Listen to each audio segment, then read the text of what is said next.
Hello friends, இன்னைக்கு இந்த வீடியோவில் ஒரு முக்கியமான ஜோதிட தாள்களை தான் பார்க்க போகிறோம். கூடவே ஒரு ஆன்மீக பரிகாரத்தையும் பார்க்க போகிறோம். பார்க்குறதுக்கு முன்னாடி எதை பற்றி இது பார்க்க போகிறோம் அப்படிங்கிறத இன்ட்ரோவில் ஷேர் பண்ணுறேன். எதை பற்றி இது பார்க்க போகிறோம் அப்படிங்கிறத இன்ட்ரோவில் தெரிஞ்சுக்குங்க. அதுக்கு முன்னாடி இப்போ என்ன மாதம் நடந்துகிட்ருக்கு அப்படிங்கிறத சொல்லிடுறேன். 2026 கரெக்டாக பார்த்தீங்கன்னு வச்சுக்கோங்களேன், 8வது மாதமான ஆகஸ்ட் மாதமானது நடந்துகிட்ருக்கு. ஆக்சுவலி இந்த ஆகஸ்ட் மாதம் சாதாரண மாதம் கிடையாது. இந்த மாதத்தில் நிறைய கிரக சம்மந்தப்பட்ட முக்கியமான நாட்களும் ஆன்மீக சம்மந்தப்பட்ட நாட்களும் வருது. அதனால் இந்த மாதம் மிக முக்கியமான மாதமாக கருதப்படுது. இந்த மாதத்தில் ஒரு முக்கியமான நாள் ஆகஸ்டுடைய கடைசியாக வருகிறது. ஆகஸ்டுடைய 27ஆம் தேதியிலிருந்து கும்ப ராசியில் பிறந்தவங்களுக்கு அடுத்து இதெல்லாம் தான் நடந்தே தீரும் என்பது குறிப்பிடப்படுது. காரணம் என்னென்னா, கிரகங்களுடைய வலுவான அமைப்புகள் தான். கிரகங்களுடைய வலுவான அமைப்புகளால் கும்பமில் பிறந்த ராசிக்காரங்களுக்கு என்ன நடக்கும் அப்படிங்கிற ஜோதிட தாள்களை தான் இப்போ இந்த வீடியோவில் பார்க்க போகிறோம். ஆகஸ்ட் 27ஆம் தேதி அன்னைக்கு ஆவணி மாதத்தில் பௌர்ணமியானது வருது. பௌர்ணமியில் கிரகங்கள் உச்சமாக அமைந்திருக்கிறதுனால உச்ச வாக்கானது ஏற்படுது. அந்த உச்ச வாக்குக்கு இணங்க தான் கும்ப ராசியை சேர்ந்தவர்களுக்கு சிவன்மலை உத்தரவு வாக்கில் எப்படி பொருள் சமுதாயத்தில் தாக்கத்தை ஏற்படுத்துவது தடுக்க முடியாதோ, கிரகங்கள் பௌர்ணமியில் அமைந்திருக்கக்கூடிய அடிப்படையில் இந்த தாக்கங்கள் ஏற்படுவது தடுக்க முடியாது என்பது குறிப்பிடப்படுது. அதை தான் இந்த வீடியோவில் கும்ப ராசிக்காரங்களுக்கு எக்ஸ்பிளைன் பண்ண போகிறேன். நீங்கள் கும்பம் ராசிக்காரங்களாக இருந்தீங்கன்னா இந்த ஒரு வீடியோவை ஸ்கிப் பண்ணாமல் பாருங்கள். உங்கள் ராசிக்கு என்ன பலன் கிடைக்கும் அப்படிங்கிறத தெரிஞ்சுக்குங்க. அதற்கேற்ப நடந்து பலன் பெறுங்க. ஸோ அதிர்ஷ்டமோ ஆபத்தோ என்ன பலன் அப்படிங்கிறத தெரிஞ்சு அதற்கேற்ப நடந்துக்கிறது ரொம்ப ரொம்ப நல்லது. ஸோ உங்களுக்கான பலனை பார்க்குறதுக்கு முன்னாடி ஃபஸ்ட்டு இந்த கோவிலுடைய சிறப்பை பற்றி ஷேர் பண்ணுறேன். இந்த கோவிலுக்குன்னு ஒரு தனி சிறப்பு இருக்குது. இந்த கோவிலுடைய சிறப்பு தெரியாதவங்க முதல்ல இந்த கோவிலுடைய சிறப்பை தெரிஞ்சுக்குங்க. அதுக்கப்புறமேட்டு உங்களுக்கான பலனை அதிரடியாக பார்க்கலாம். சிவன்மலை ஆண்டவர்களுடைய கோவிலுடைய சிறப்பே உத்தரவு பெட்டி தான். ஸோ தமிழகத்தில் நடக்கக்கூடிய ஆபத்துக்களையும் அதிர்ஷ்டங்களையும் முன்கூட்டியே இங்கே இருக்கக்கூடிய முருகன் சொல்லுவார். முருகனுடைய வேல் எப்படி தமிழகத்தை காக்குது அப்படிங்கிறத இந்த கோவிலுக்கு போனால் பார்க்க முடியும். அந்த அளவுக்கு ரொம்ப ஸ்பெஷலான ஒரு திருத்தலமாக இந்த திருத்தலமானது அமைந்திருக்கு. தமிழ் கடவுள் முருகன் என்று சொன்னாலே அழகன் என்று பொருள். ஸோ முருகன் பார்த்திங்கன்னு வச்சுங்களேன், தன்னுடைய வேலாயுதத்தில் தான் பகைவர்களை எல்லாமே அழிப்பார். அப்படிப்பட்ட வேல் சிவன்மலையில் சுப்பிரமணிய சுவாமி கோவிலாக உருவெடுத்து ஆண்டவர் உத்தரவு பெட்டியாக அதிசயத்தை கனவுல உத்தரவு பிறப்பித்து இன்றளவுக்கும் நடத்திட்டு இருக்கிறாரு. அதுதான் இந்த முருகனுடைய அதிசயம் என்று குறிப்பிடப்படுகிறது. பொதுவாக நம்மளுடைய இந்தியாவில் லட்சக்கணக்கான புராதன கோவில்கள் நிறைந்திருக்கு. ஒவ்வொரு கோயிலுக்குமே ஒவ்வொரு தனி சிறப்புகள் இருக்குது. இறைவனுடைய திருவிளையாடல்களை உணர்த்தக்கூடிய வகையில் பல்வேறு புராண நிகழ்வுகள் அந்த கோயிலை ஒட்டி நடந்திருக்கோ, அதனால் அந்த கோவில்கள் ரொம்ப ஃபேமஸாக இருக்கோ. அந்த மாதிரி தான் இந்த சிவன்மலை முருகர் கோவில். இந்த கோவில் திருப்பூர் மாவட்டத்தில் காங்கேயத்துக்கு அடுத்தே அமைந்திருக்கு. சிவன்மலை மீது அமைந்திருக்கக்கூடிய இந்த கோவில் சுப்பிரமணிய சுவாமி திருக்கோவில். பல சிறப்புகளை தன்னகத்தே கொண்டிருக்குன்னு சொன்னால் மிகையாகாத உண்மை. இந்த கோவிலில் இருக்கக்கூடிய முருக ஆண்டவர் என்ன பண்ணுவார்னா, அப்பகுதியை சுற்றியுள்ள பக்தர்களுடைய கனவுல தோன்றி உத்தரவு பெட்டியில் ஒரு குறிப்பிட்ட பொருளை வைத்து பூஜிக்க வேண்டும் என உத்தரவிடுவார். பக்தர்கள் தங்களுடைய கடவுள் வந்த பொருள் குறித்து கோவில் அர்ச்சகர்களிடம் கூறுவாங்க. அவங்க பூ போட்டு பார்த்து வெள்ளைப்பூ வந்தால் அந்த பொருள் ஆண்டவன் பெட்டியில் வைக்கப்படும். அந்த பொருள் அப்போதைக்கு அந்த காலத்தில் சில நிகழ்வுகள் நடக்கிறத இது வரைக்குமே நிரூபிச்சிருக்கு. இது வரைக்கும் இந்த உத்தரவு பெட்டியில் எத்தனையோ பொருட்கள் வைத்து பூஜை செய்யப்பட்டிருக்கு. அத்தனை பொருட்களும் ஏதாவது ஒரு வகையில் சமுதாயத்தில் தாக்கத்தை ஏற்படுத்தியிருக்கு. அது பாசிட்டிவான தாக்கமாகவும் இருக்கலாம், இல்லை நெகட்டிவான தாக்கமாகவும் இருக்கலாம். ஆனால் தாக்கத்தை ஏற்படுத்தியிருக்கு.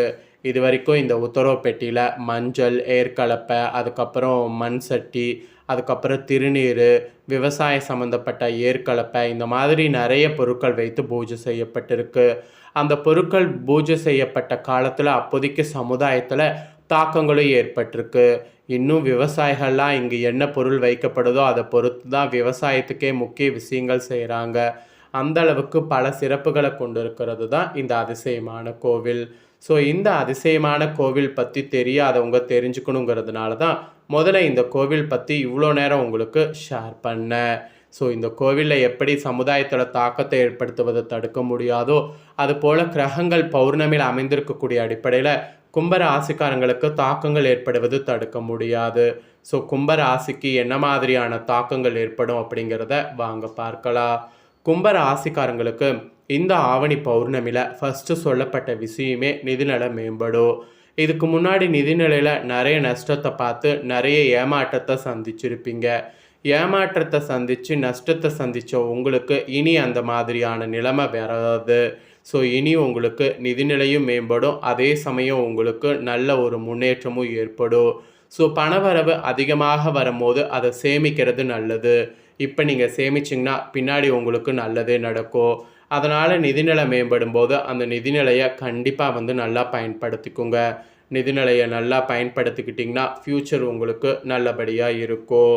மெயினாக இந்த ஆகஸ்ட் மாதம் கடைசியாக ஆவணி பௌர்ணமியில் கிரகநிலைகள் பார்க்கும் பொழுது உங்களுக்கு புதிய அனுபவங்களையும் யோசனைகளையும் தரக்கூடிய பௌர்ணமியாக கிரகங்கள் அமைந்திருக்கு. இந்த மாதிரி கிடைக்கும்போது அதை நல்லா பயன்படுத்திக்கோங்க. ஏன்னா புதிய அனுபவங்களும் புதிய யோசனைகளும் உங்களுக்கு நல்ல வழி கொடுக்குமோ தவிர கீழே வாரி விடாது. அதனால் புதிய அனுபவங்களும் யோசனைகளும் கிடைக்கக்கூடிய இந்த கிரக டைமை நல்லா பயன்படுத்திக்கோங்க.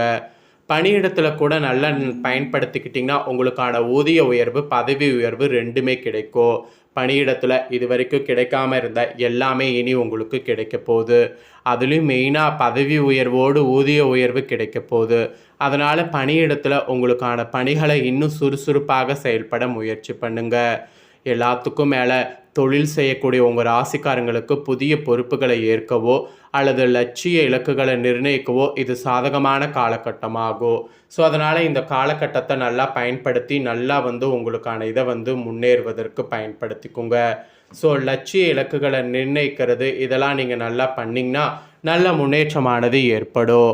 மாணவர்களுக்கு கூட ஆக்கப்பூர்வமான சிந்தனையானது வெற்றிக்கு வழிவகுக்கும். அதனால் ஆக்கப்பூர்வமான சிந்தனையை நல்லா செயல்படுத்த பாருங்கள்.